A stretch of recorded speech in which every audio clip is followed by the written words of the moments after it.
fascinating question has often been raised about the rock-cut roads of southern Etruria. Could those that led to burial grounds have played a role in the funerary ceremony, serving as a symbolic passageway to the afterlife?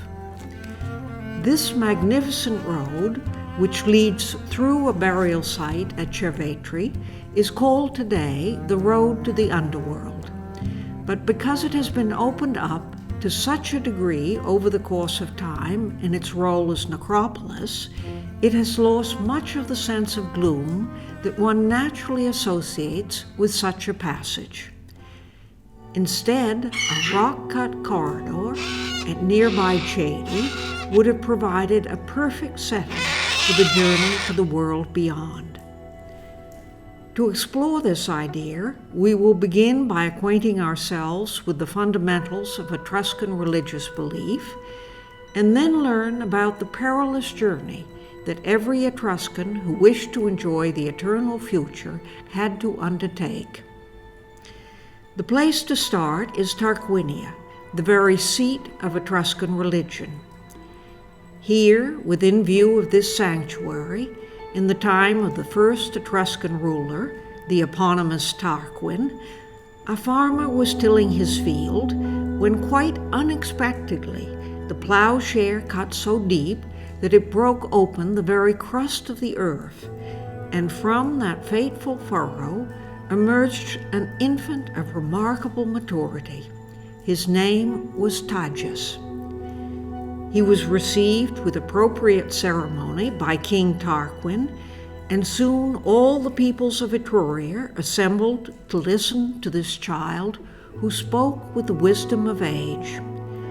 A young prince from Cervetri arrived first, and then the others flooded in: Veo, Volci, Volterra, Bolsini, Arezzo, Chiusi, Perugia, Cortona, and finally Vetulonia and Populonia. And now that all were present, the infant addressed them in a voice of rare beauty. Ora son compia dave oia virgende gradu, et guardade martorella o che liei encomentadu. With these words and many more, he revealed to them not just one, but 3 ways by which they could come to know the will of their gods. To appreciate the significance of this revelation, we will first meet some of the important members of the Etruscan pantheon, and then we will turn to the 3 methods of receiving communications from the gods, which became the backbone of Etruscan religious practice. These were cosmic deities. They bore Etruscan names such as Tin, god of the heavens, and his consort Uni, but over the course of time, their personified form came to rely on that of their Greek counterparts, Zeus and Hera. The Etruscan god of the sun was called Usul, but like the Greek god Helios, he wore a radiant crown.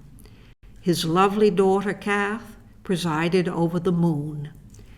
Neptune, later a Roman deity with trident and fish in hand, was master of the seas.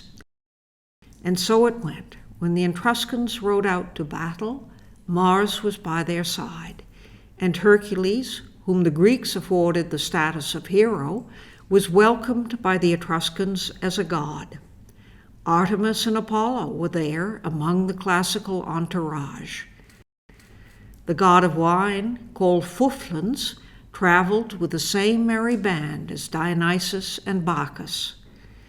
Within this large and loosely appropriated pantheon, there was a distinctly Etruscan contribution, the winged female deities called lasses. Here, clutching a jar of precious aphrodisiac oil, this lassa is in service to the goddess of love, Turin. A favorite with women, Turin's image is vividly portrayed on the back of this bronze mirror. For the Etruscans, each deity of this pantheon held sway in a region of the sky with the overlord Tin located to the north. Tages' most inspired contribution was to sectorize the heavens into regions for each of the various deities, so that the outlines could be transferred to the liver of a sacrificial animal, and via a careful reading of signs on the surface of that organ, a priest could interpret the will of the associated god. This object is a life-size bronze model of a sheep's liver found near Piacenza in the late 19th century. It is divided into the celestial regions, each labeled with the name of the deity presiding in that domain. For the Etruscans, it was the key to understanding their role in the cosmic order, a veritable link between heaven and earth. Hepatoscopy, as it is called, had been practiced in the ancient Near East for at least 1,000 years before the time it was adopted by the Etruscans. One imagines that the liver, being the largest and most blood-rich organ in the body, was seen as a center of control so concentrated that it reflected not just the state of the creature from which it was extracted, but the greatly expanded sphere of the cosmos as a whole. With this instrument, Tages had empowered the Etruscan leaders, who more often than not were also priests, with a means of sanctifying their decisions. Over time, the practice was developed, and a body of priests that reached 60 members at Tarquinia refined the art of divination. They wore peaked caps and carried a spiral staff called a lichuus as a sign of office. Typically, this important role was passed from father to son among the leading families of the various Etruscan cities. Here, we can imagine such a team contemplating the choice for sacrifice. Will it be the wondrous three-horned calf or the goat with his exotic twisted horns? All sorts of animals, both domestic and wild, were offered to the gods, but for divination, through examination of the liver, only sheep were used. Once the animal was chosen, he would have been slain by an officiant and the entrails removed. A priest would take the pulpy mass with its pointed head directed forward, and guided by his knowledge of Tages' map, with its clearly indicated head and drop-like form of the gallbladder, he could receive communications from Mars, Fuflans, Neptune, and some 20 other deities located on the celestial map. A second method for divining the will of the gods was the interpretation of the flight and song of birds. The forest, of course, was teeming with birds, but only certain species bore messages from above. Meaning was found in the cawing of crows and the flight of raptors. Following a prescribed ritual, the priest took up his designated position and looked to the sky overhead.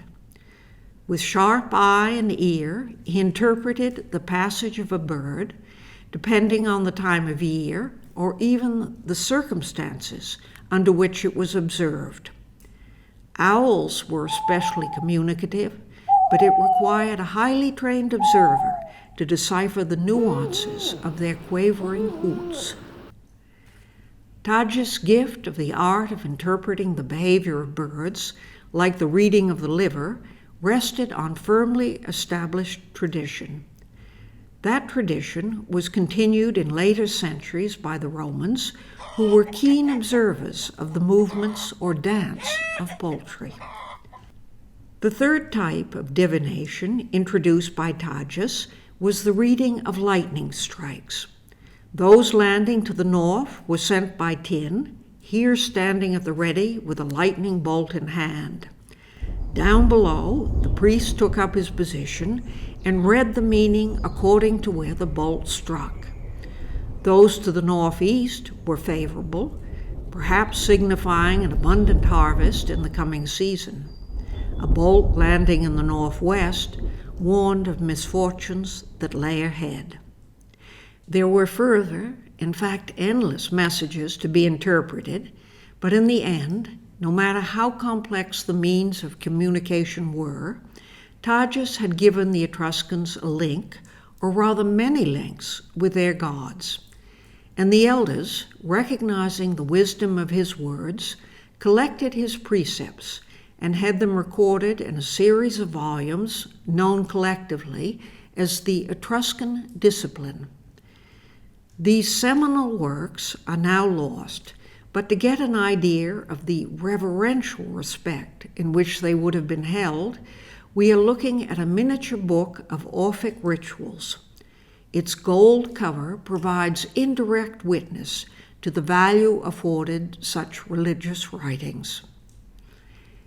In establishing the Etruscan discipline, Tages received help from the formidable Lassa Vergoia. She contributed her expertise on the interpretation of lightning bolts and also expounded on property rights and the setting of boundary stones. Together, she and Tages were revered as authors of the Etruscans' most sacred text. In addition to the Etruscan discipline, the youthful prophet, here enjoying a moment of relaxation, wrote a now-lost book on the afterlife, the subject that is at the heart of understanding how rock-cut roads might have figured in funerary ritual. In its absence, we must rely on the numerous surviving images which are remarkably helpful in developing an idea of the perilous journey that every Etruscan had to undertake in order to reach that great goal, the eternal future.